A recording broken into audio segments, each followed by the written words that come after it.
Antes de mais, precisamos de estar conscientes do quão ignorantes somos sobre sexo e género, que já agora não são a mesma coisa.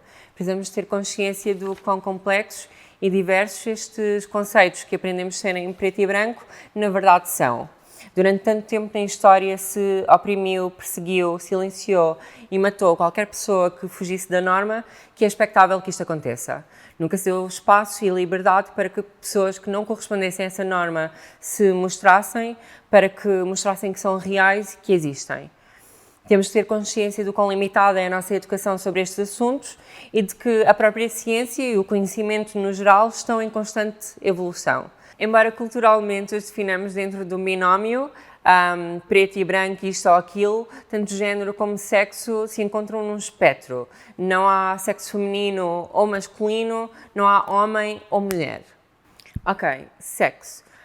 Primeiro falarmos sobre sexo biológico, para contrastar com a identidade de género, é errado e redutor porque assume ou implica que não existe uma componente biológica na identidade de género, quando há cada vez mais evidência científica nos campos de neurologia, endocrinologia, biologia celular, de que sim existe uma base biológica na forma como experienciamos e sentimos e vivemos o nosso género. Para além disso, quando falamos sobre sexo, as pessoas resumem, reduzem essa percepção a genitais e aos cromossomas XX ou XY, quando na verdade sexo é um conjunto de vários fatores, não só características sexuais físicas, como sim cromossomas, sim genes, hormonas, etc. Por exemplo, uma pessoa pode ter outras variações além de XX ou XY. Aliás, tanto quanto se sabe, existem 12 cromossomas e 30 genes responsáveis pela diferenciação sexual e o desenvolvimento do sexo. Portanto, não só esses dois. Para além disso, por exemplo, também uma pessoa pode ter esse par de cromossomas X e Y, que normalmente é associado ao sexo masculino e apresentar características sexuais femininas, consideradas femininas, vai mesmo muito além dos próprios cromossomas, porque estes podem ter ou não ter alguns desses genes responsáveis e determinantes para o desenvolvimento de características sexuais. Esses genes podem se expressar mais ou menos, o que vai influenciar a produção de hormonas, e mesmo até para pessoas com um nível hormonal semelhante, para essas hormonas agirem, tem que se ligar a determinados receptores para terem o seu efeito e o número de receptores varia de pessoa para pessoa, portanto é assim tão complexo e tão variável. Se querem falar sobre biologia, isto é biologia. Pessoas que não correspondem a essa noção conservadora e ilimitada de sexo feminino ou sexo masculino, por norma são consideradas intersexo. Ser-se intersexo é tão diverso que há quem seja definido como tal logo à nascença, há quem venha a descobrir que o é mais tarde, durante a puberdade, e quem nunca o venha a descobrir de todo. Então, pode ser a primeira vez que ouvem falar sobre pessoas intersexo, mas a verdade é que 1% das pessoas nasce intersexo e se acham que 1% é pouco e irrelevante, a população portuguesa inteira corresponde a 0,13% da população mundial, portanto, tenham noção. E embora esta diversidade seja algo natural ao ser humano e não afeta a saúde das pessoas, ainda em muitos casos, talvez na maioria deles, quando se é identificado ou considerado à nascença, profissionais de saúde operam bebés ou crianças intersexo sem o seu consentimento ou mais tarde dão-lhes hormonas para que encaixem nestas duas, que consideram duas categorias que existem. Isto é complexo, eu sei, estou a tentar explicá-lo da forma mais simples possível, mas é um facto que é complexo explicar estes conceitos, mas quando tantas pessoas utilizam biologia como um argumento que não é, mas que tentam utilizá-lo como um argumento para justificar o seu preconceito, é importante que tenhamos consciência do quão complexa a biologia é e do que quão pouco se pode perceber sobre a biologia para tentar usá-la como argumento para justificar qualquer preconceito que seja. A imposição de um género à nascença, com base nos genitais que se vê na altura, além de cientificamente incorreta, é uma forma de violência contra pessoas trans e de género diverso que nos condena a uma vida de discriminação. A nossa identidade não pode ser imposta por ninguém. Não é algo que se avalia, é algo que se autodetermina.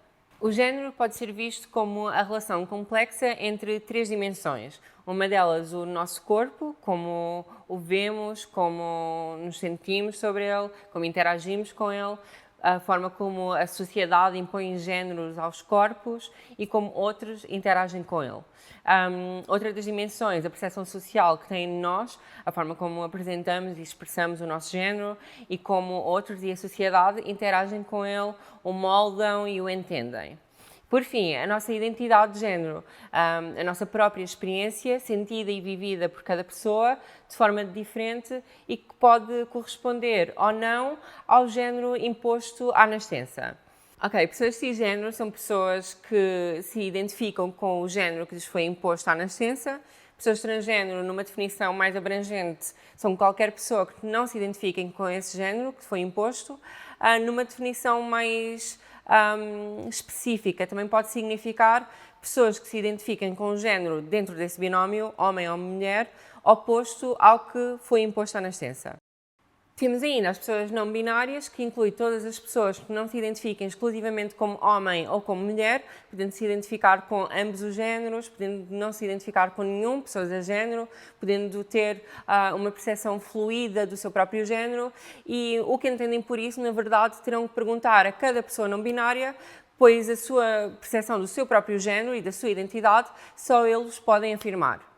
Embora a não-binariedade vos possa parecer algo muito estranho e ouvido pela primeira vez, é a primeira vez que se estão a confrontar com esta realidade, na verdade existem determinadas culturas desde sempre, como a cultura nativo-americana, também determinadas culturas na Índia, no Paquistão, na Tailândia e outras por aí afora, principalmente na Ásia e na América Latina. E, embora o nosso Estado não reconheça legalmente a existência de pessoas não binárias, já existem imensos Estados atualmente que o reconhecem, inclusive na Europa. Portanto, keep up with it. Ok, vamos falar sobre transição. Este termo já começa a ficar um bocado em desuso e a ser considerado tipo que é bem incorreto, porque transição implica ou entende que estamos a passar de uma coisa para outra. E ninguém nasce de um género e passa para outro e vira outro. No máximo dos máximos, alguém com o tempo vai explorando, vai questionando e vai se informando mais, e a percepção que tem do seu próprio género vai evoluindo também. Transição, basicamente, é só alinharmos a nossa identidade de género à nossa expressão do mesmo, ao nosso corpo, ao nosso próprio corpo e à percepção que outros têm de nós. Socialmente, isso pode significar apresentarmos um novo nome ou outros pronomes também, que para além dos femininos e masculinos existem também neutros, como ele, dele. Legalmente, mudando o reconhecimento legal da nossa identidade e do nosso género pelo Estado, como no cartão de cidadão, por exemplo. E mesmo fisicamente também pode implicar intervenções médicas, cirúrgicas ou não. Se precisamos e o que precisamos de fazer de todos estes exemplos para atingir harmonia connosco próprios, difere de pessoa para pessoa. Nem todas as pessoas necessitam de fazer todo este processo, algumas só partes dele e algumas nenhum sequer. Pessoalmente, está a ser a melhor experiência da minha vida, claro, tipo, a paz e o conforto que sinto cada vez mais comigo própria, nas minhas relações com outros e com a sociedade no geral, tipo, é algo que eu nem sequer imaginava, honestamente. Acho que só comecei a ter uma noção de quão mal estava e desconfortável, tipo, quando comecei, na verdade, a sentir-me bem e melhor. E demorei mais do que gostava a iniciar esse processo e o início foi bem difícil, tipo, claro, tipo, tens literalmente que te impor contra tudo de errado que aprendeste, te impor contra as normas às quais querem que correspondas, à força, às expectativas que têm de ti, à forma como te veem e te tratam. Tens que te afirmar contra uma sociedade que, direta ou indiretamente, diz que ou não existes ou a tua existência é errada, de que esta parte da tua identidade é algo que deves esconder, que te deve envergonhar, quase como que deves sentir culpa desta rebeldia tua, que é reclamar da tua própria identidade, liberdade e o teu espaço numa sociedade que te quer apagar. Dizeres, não, eu existo e exijo respeito, justiça e direitos iguais. Tipo, é fascinante, na verdade. vermos a nossa existência como algo, um ato tão revolucionário e de resistência. Para acabar, ninguém exige que saibam tudo o que há para saber sobre algo tão complexo como sexo e género. Exige sim que respeitem a diferença de quem não é como vós e de que lutem contra a violência que estas pessoas sofrem. Quando alguém vos diz que existe, ouçam-nas e deixem-nas existir em paz e liberdade. E no mínimo dos mínimos, pelo menos tenham a humildade de reconhecer a vossa ignorância sobre estes assuntos e de respeitar a diversidade que vos rodeia.